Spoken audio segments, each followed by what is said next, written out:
Bangunan di belakang saya merupakan penjara terketat dan terbesar di dunia. Penjara super besar ini mampu menampung 40.000 orang. Para tahanan di sini adalah orang-orang paling berbahaya di luar bayangan kita. Berapa banyak nyawa manusia yang telah Anda ambil? 5? 10? Berapa? Lebih dari 50. MS-13 dan geng lainnya. Mereka adalah binatang. Ini bukan manusia. Ada di sini adalah psikopat dan sosiopat. Kita akan melihat yang terburuk dari yang paling buruk. Selamat datang di Sikot, penjara dengan kapasitas terbesar di El Salvador, yang dibangun untuk menampung para penjahat kelas kakap. Mereka yang masuk ke penjara ini ditakdirkan untuk tidak keluar hidup-hidup. Tidak ada jalan keluar. Bagaimana Anda keluar dari sini? Alasan mengapa negara kecil dengan 6 juta penduduk ini membutuhkan penjara terbesar adalah karena geng-geng ini. Geng-geng ini dulu mendominasi negara tersebut, namun mengalami pemberantasan yang dramatis sejak Maret 2022. Di bawah pemerintahan Presiden Nayib Bukele, lebih dari 70.000 orang, sekitar 2% dari populasi negara tersebut, ditangkap hanya dalam waktu 16 bulan. Dalam operasi malam yang terkoordinasi dengan ketat, bus-bus mengangkut ribuan anggota geng yang dirantai ke Sikot. Duduk berbaris, kepala tertunduk, mereka tampak seperti satu kesatuan. Dikelilingi oleh penjaga bersenjata, tidak ada satupun dari mereka yang berani melawan perintah. Hidup mereka berubah dalam satu hari. Dalam dokumenter ini kita akan mewawancarai salah satu dari mereka, salah satu pemimpin geng paling kejam yang dikenal dengan julukan Psycho. 10 menit. Dibangun pada tahun 2022, penjara besar ini terdiri dari 8 modul terpisah yang tersebar di lahan seluas 410 hektar. Setiap 2 modul dikelilingi oleh 2 dinding terpisah setinggi 3 meter dengan kawat berduri. Seluruh fasilitas ini dikelilingi tembok setinggi 9 meter dengan pagar listrik setinggi 3 meter yang dialiri listrik 15.000 volt. 19 menara pengawas memastikan tidak ada yang luput dari perhatian. Semua desain tersebut tidak hanya mencegah narapidana kabur, tetapi juga menghilangkan pikiran untuk kabur. Halo, kami memiliki izin dari Presiden. Kami diberhentikan oleh tentara. Semoga ini adalah pos pemeriksaan terakhir. Jammer memblokir semua sinyal dalam radius 2 km dari Sikot dan memutus semua komunikasi. Lebih dari 600 tentara dipekerjakan hanya untuk mengamankan area sekitar penjara. Kami akan meninggalkan semua bawaan kami di sini sebelum memasuki penjara. Kami hanya membawa kamera dan mic, itu saja. Lewat perlahan. Lihat ke kamera. Pemindai tubuh. Saya lupa memberikan cincin nikah saya. Itu harus diletakkan di sana. Pemindai X-ray canggih ini bahkan menampilkan tulang dan organ dalam. Alat ini terutama digunakan untuk memindai pendatang baru, memastikan tidak ada yang mencoba menyelundupkan benda terlarang dalam tubuh mereka sebelum masuk. Mereka biasa menelan benda-benda tersebut atau mencoba memasukkannya melalui vagina atau anus, kartu memori micro SD, microchip, dan bukan hanya itu, bahkan charger ponsel. Ada pemeriksaan tubuh menyeluruh lagi. Lepaskan sepatu Anda.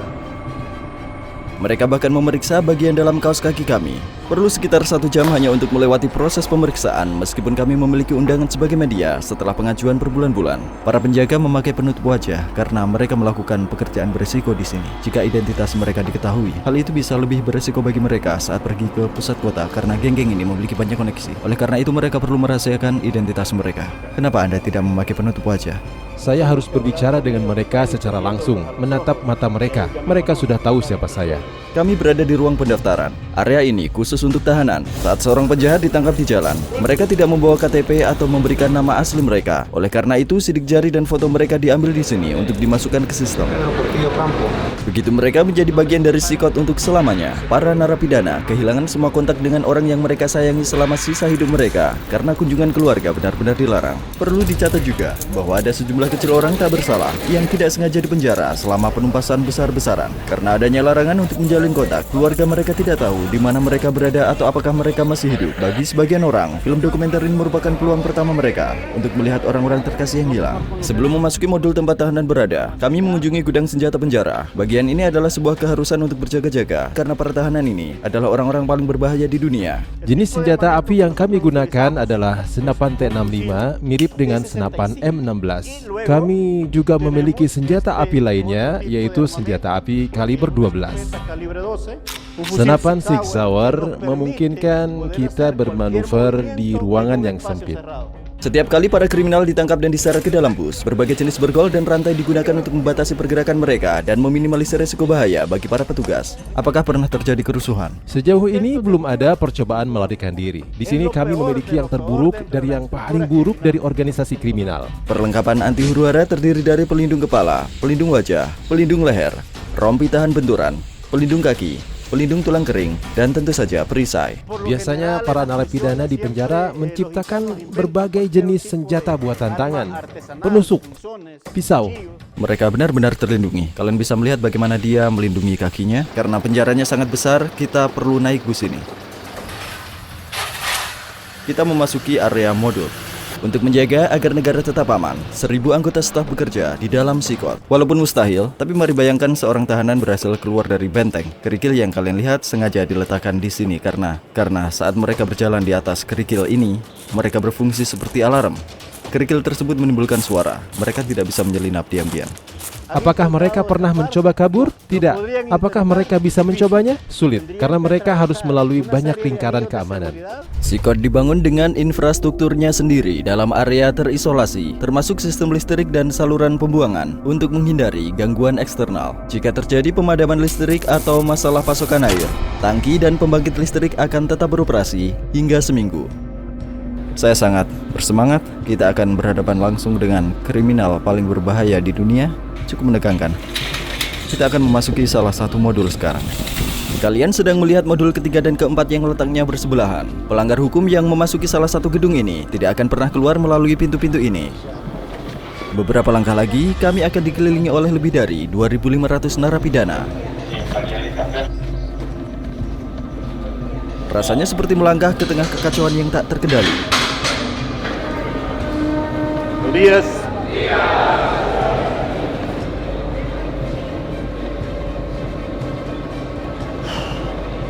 Ini sangat menegangkan. Semua mata mereka tertuju pada saya, mengikuti setiap langkah saya.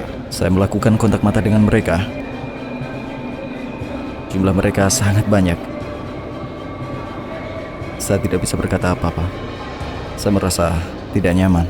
Semuanya mengenakan baju putih, celana pendek, dan sandal. Mereka tidak memiliki barang lain. Sebagian besar baru berusia 20-an dan dihukum karena pelanggaran serius. Bahkan penjahat paling terkenal dalam sejarah rata-rata memiliki 20-30 korban yang dapat dibuktikan. Tetapi di sini beberapa narapidana bertanggung jawab atas ratusan nyawa orang yang tidak bersalah. Bolehkah saya bertanya pada tahanan?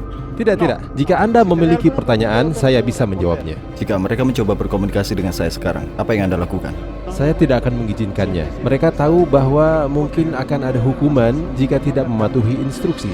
Saya penasaran siapa dari para pemimpin grup ini yang akan saya wawancarai. Kami tidak diperbolehkan untuk melewati garis kuning ini karena mereka adalah manusia paling berbahaya di bumi. Jika tidak ada jeruji di antara kami, semua orang tahu apa yang bisa terjadi. Terdapat 32 sel dalam setiap modul dan ada 8 modul yang membentuk penjara raksasa ini. Setiap sel menampung sekitar 80 narapidana, namun jumlahnya bisa mencapai 150 orang. Walaupun kapasitasnya belum penuh, masing-masing narapidana saat ini hanya memiliki area pribadi seluas 0,5 meter persegi. Narapidana bahkan tidak memiliki hak atas ventilasi atau halaman untuk berjalan di luar sel. Setiap narapidana di sini telah dijatuhi salah satu hukuman terlama yang dapat kalian bayangkan dalam hidup kalian. Satu-satunya hal yang tidak berubah adalah bahwa semua narapidana ini tidak akan pernah keluar. Mereka tidak akan pernah melihat sinar matahari. Satu-satunya orang yang diizinkan untuk masuk dan keluar adalah petugas dan terkadang media seperti kami. Mereka tidak akan pernah meninggalkan bangunan ini.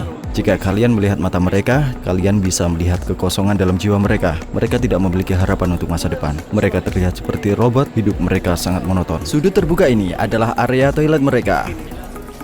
Mereka punya 2 toilet untuk 80 narapidana. Sungguh memalukan bahwa narapidana ini sepertinya semua kepercayaan diri mereka didisiplinkan di sini. Tempat yang mereka gunakan sebagai toilet juga mereka gunakan untuk mandi. Untuk membersihkan diri mereka menggunakan gayung plastik. Tidak ada air mengalir dalam sel mereka, jadi para tahanan harus mengandalkan 1 tong biru ini untuk air minum. Tempat mereka tidur adalah ranjang susun logam ini. Tidak ada bantal, tidak ada kasur. Setiap tahanan hanya menerima barang-barang kebutuhan dasar, seperti putih, seragam, kaos kaki, sandal, dan handuk. itu saja. Para narapidana menghabiskan seluruh hari mereka di ranjang susun bertingkat tempat mereka. Mereka bertumpuk rapat seperti barang yang disimpan di gudang. Sebagai bagian dari kebersihan dan ketertiban, para narapidana dicukur setiap 2 minggu oleh petugas. Rambut panjang atau jenggot bukan hanya tidak higienis, tetapi juga dapat menyembunyikan benda tajam. Mari kita lihat, buka baju kalian dan berbaris di sini. Sekarang mereka melepas baju mereka.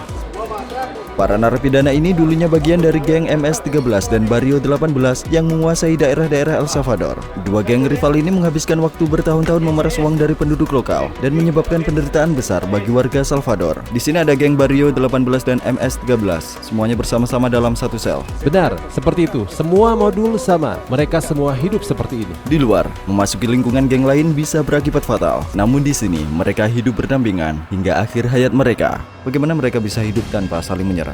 Mereka harus belajar untuk hidup bersama. Mereka berada dalam penjara, bukan di jalanan. Kebanyakan narapidana memiliki tato untuk menutupi seluruh tubuh mereka, bahkan termasuk wajah mereka yang menunjukkan struktur kesetiaan mereka. Untuk MS-13, tato umumnya memiliki huruf inisial atau angka 13. Anggota geng lainnya menggunakan simbol seperti 18 atau 666 yang jika dijumlah menjadi 18 dan merupakan simbol iblis, atau mereka menggunakan angka Romawi. Memiliki tato geng pada wajah merupakan tanda yang jelas bahwa mereka adalah salah satu anggota organisasi yang paling kejam dan berpangkat tinggi. Bertemu dengan orang seperti itu di jalan sama saja dengan menatap kematian di depan mata. Tato jaring laba-laba melambangkan terjebak dalam jaring sistem peradilan dan menjalani hukuman penjara yang panjang. Tato tanduk iblis merupakan simbol gelap yang melambangkan pemujaan orang-orang ini terhadap iblis. Beberapa bahkan mengklaim bahwa mereka melakukan tindakan mereka di bawah perintah iblis. Tato tetesan air mata menandakan bahwa orang tersebut telah mengakhiri hidup seseorang. Jumlah tetesan air mata menunjukkan berapa banyak nyawa yang telah direnggutnya. Jika ada 3 tetesan air mata, itu menunjukkan bahwa pemilik tato telah merenggut begitu banyak nyawa sehingga tidak dapat dihitung lagi. Dengan frasa tertawa sekarang, menangis kemudian, tato topeng atau badut ini mengirimkan pesan yang jelas. Tetap kuat menghadapi kesulitan saat ini, hadapi konsekuensinya nanti. Apakah semua orang-orang ini benar-benar jahat? Mereka berada pada level berbeda, penjahat kelas kakap yang mentalitasnya tidak akan pernah berubah. Jika kalian melihat ke bagian atas, terdapat area catwalk. Para penjaga secara konsisten mengawasi para narapidana dari tempat yang tinggi di atas sel. Jika ada sesuatu yang mencurigakan, mereka akan turun tangan, sementara jaringan kamera yang luas mengamati setiap sudut setiap saat, memastikan tidak ada yang luput dari perhatian mereka. Modul-modul tersebut terus diterangi sepanjang hari untuk memantau. Saat matahari terbenam, lampunya tetap menyala sepanjang malam. Mereka terus-menerus diawasi. Menurut saya, ini adalah salah satu hal tersulit saat berada di sini. Saat mereka mencoba tidur, mereka menggunakan handuk dan menutup mata mereka untuk menghalangi cahayanya. Pengkhotbah di sini mengajarkan beberapa pengajaran penting dari Alkitab kepada para narapidana. Mereka melakukan latihan fisik di sini. Ada pelatihnya di sana. Ini adalah satu-satunya waktu para narapidana ini keluar dari sel mereka. Kegiatan-kegiatan ini berlangsung selama 1 jam per minggu di bawah pengawasan penjaga bersenjata. Jenis kegiatan ini berlangsung selama 1 jam per minggu.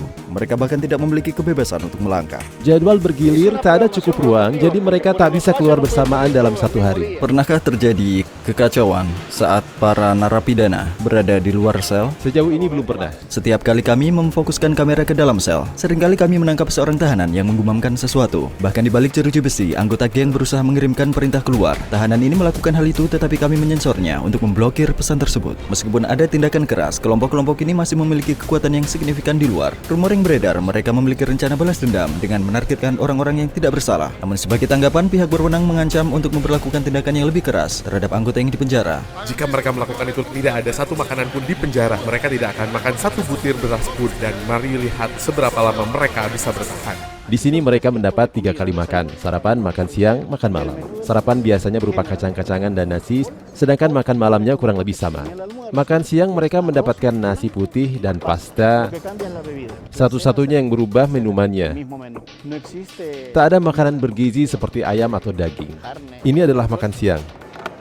Hari ini nasi, pasta, dan 2 tortilla. Apakah menunya berbeda setiap hari? Tidak, Apakah sama setiap hari? selalu sama. Minuman segar, minuman segar. Oke. Ini minuman yang mengandung gula. Saya akan mencobanya sendiri. Narapidana harus makan dengan tangan dan membersihkan piring sebelum mengembalikannya dengan makanan yang mengandung sedikit protein. Mungkin banyak yang menderita kekurangan gizi. Sebelum memulai wawancara dengan seorang narapidana, saya ingin menunjukkan satu tempat lagi yang bahkan lebih ekstrim daripada apa yang telah kalian lihat sejauh ini. Tempat itu adalah tempat para narapidana yang melanggar aturan. Kita berada di area sel isolasi. Jika narapidana melanggar aturan sesuai undang-undang, mereka dapat dikirim ke sel isolasi ini. Undang-undang mengizinkan saya untuk menahan mereka dalam sel isolasi hingga 15 hari.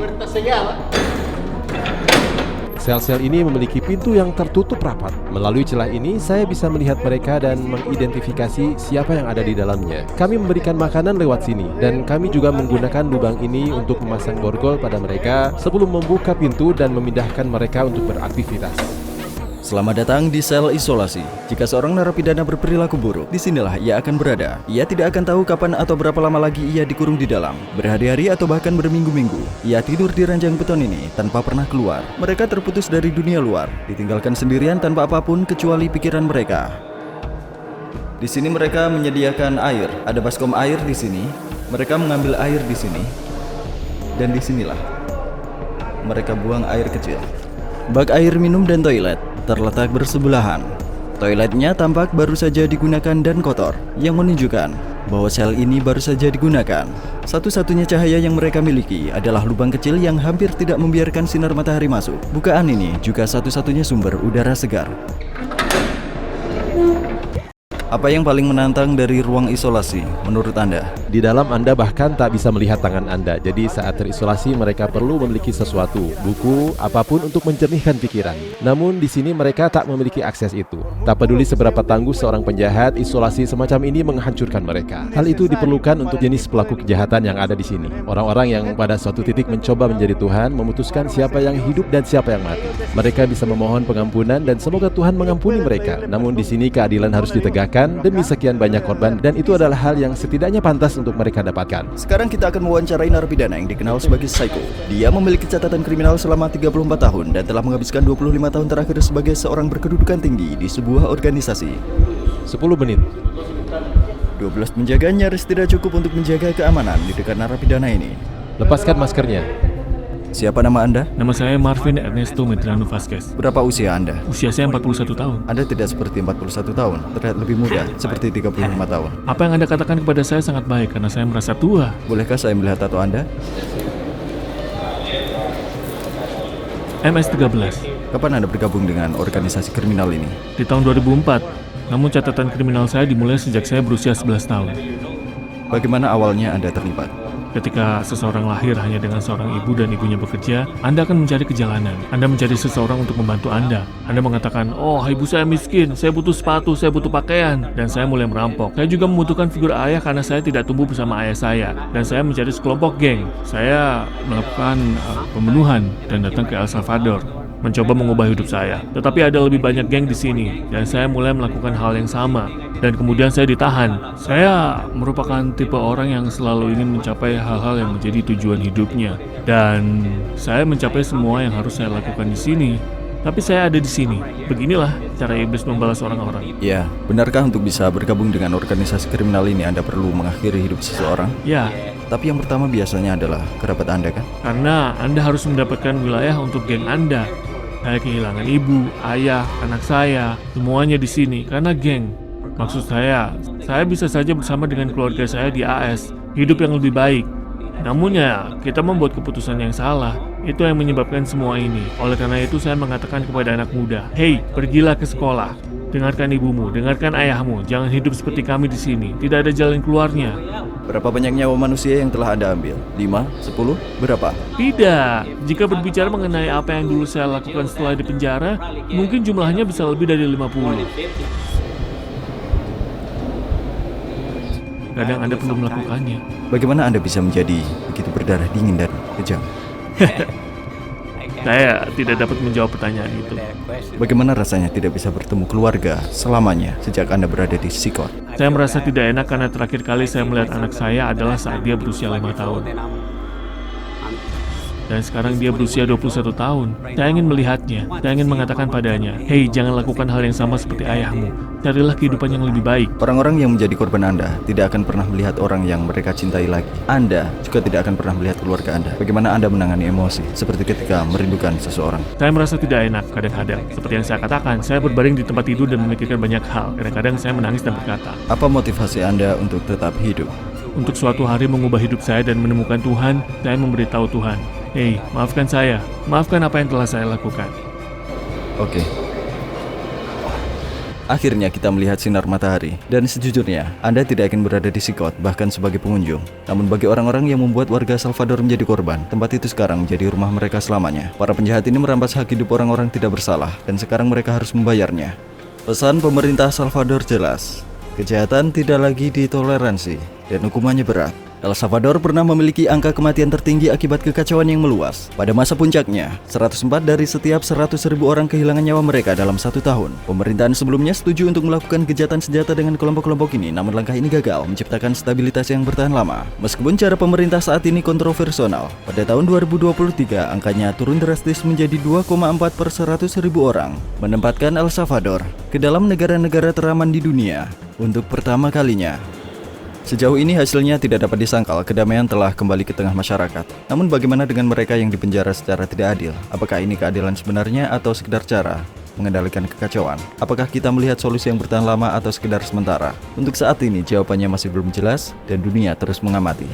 Terima kasih telah menonton dokumenter ini, sampai jumpa di dokumenter berikutnya. Jangan lupa subscribe, Ruhi Channel pernah ada di sini.